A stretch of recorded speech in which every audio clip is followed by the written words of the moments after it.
It's not good. It is a very unusual event that happened in Nepal.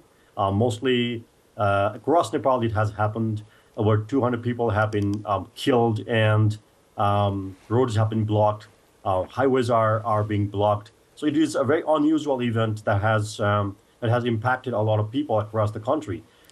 Basically, it should have been the withdrawal of the monsoon that starts in June and then withdraws in September.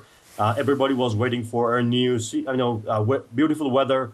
Next week is a festival, biggest festival in Nepal. So suddenly, this weather system came up, and then it washed out many villages. There were number of landslides. Highways were blocked, and even in Kathmandu, the capital, hundreds of houses have been flooded. So it's a chaos out here. Which are the worst hit areas, and can authorities reach all of them to assess the damage? They are trying. They haven't been able to do everywhere, but the whole thing is it is across the country, mostly in central Nepal and eastern Nepal, and it is a bit in western Nepal as well. So they have been trying to respond, but so far it hasn't been well. So Kathmandu is worst hit. There are a few other districts across the country which has been hit by this intense rainfall that has induced floods and landslides. How much warning did residents get to prepare for this severe weather?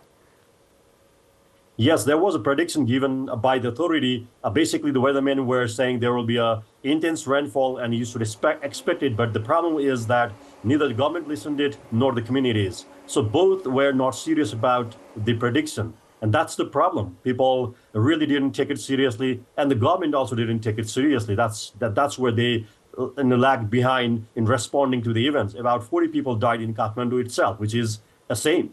It shouldn't have been the case. They should have been able to respond it if they were prepared, but they could not do it. Well, the army and the armed police have been mobilised. How equipped are they to help? It's a country where there is a lack of resources, so there isn't much resources for them, but they have been trying to respond wherever possible. They have been mobilized across the country, mostly in the affected areas. So far, they have been trying to get the buses that were flooded out from the landslides.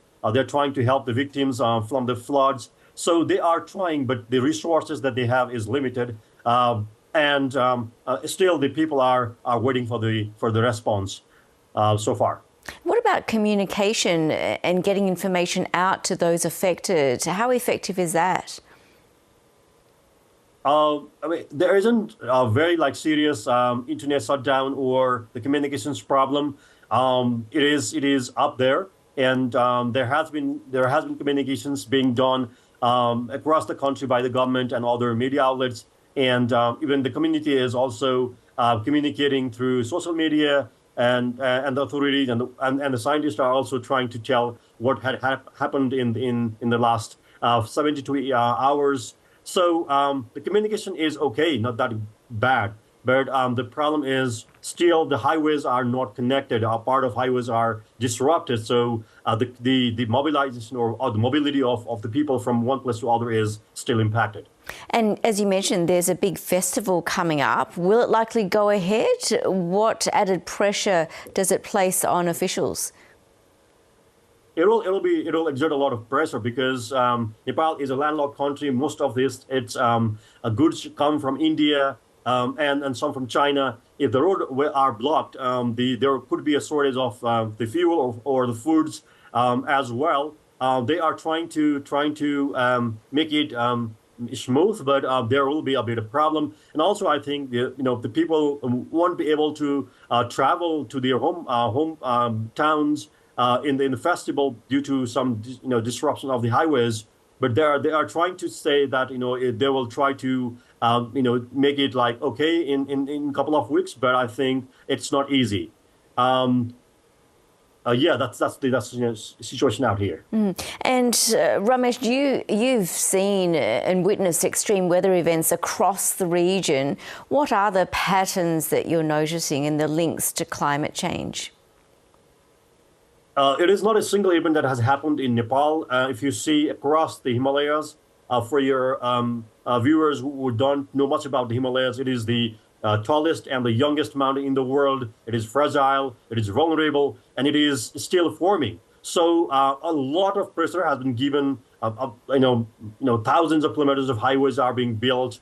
It is haphazardly built across the Himalayas from Myanmar to Afghanistan. So if you see the pattern, the extreme weather events are increasing, and it has become more regular. If you see, there was a big flood in Pakistan in 2022. There was a big flood in Uttarakhand in India in 2021. There was a big flood in Nepal in 2021.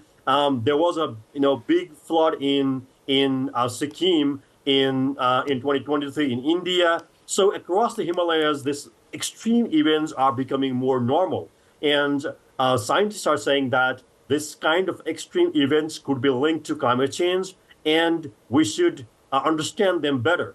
But the problem is still there is not much investment in science. There is not much information needed to produce better science. But even with the information that is available across the region, scientists are saying that it has a link to the climate change, and the governments should listen to it and respond to it accordingly.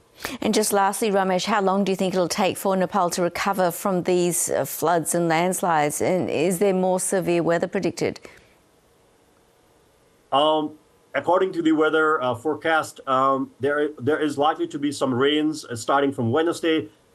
They are saying it would not be as intense as it was on Saturday or Friday, but as the land has already gotten a lot of moisture out there, the water out there, it is possible to have more landslides, and small rain could also affect more. I mean, bring in a lot of trouble. So still, people are trying to see how to navigate it, and the government is trying to respond to the problems. It will definitely take a lot of time for the governments to respond to it, because there's a lack of resource out there with the government, and the loss is pretty high. So you can't just make a highway in a couple of days. You can't just make a bridge in a couple of days. So if that is not done, then there will be a severe impact in the transport and mobility of the people from one place to other. So there is much concern out there. But hopefully this weather system should fade out, because it was supposed to fade out this week. Normally the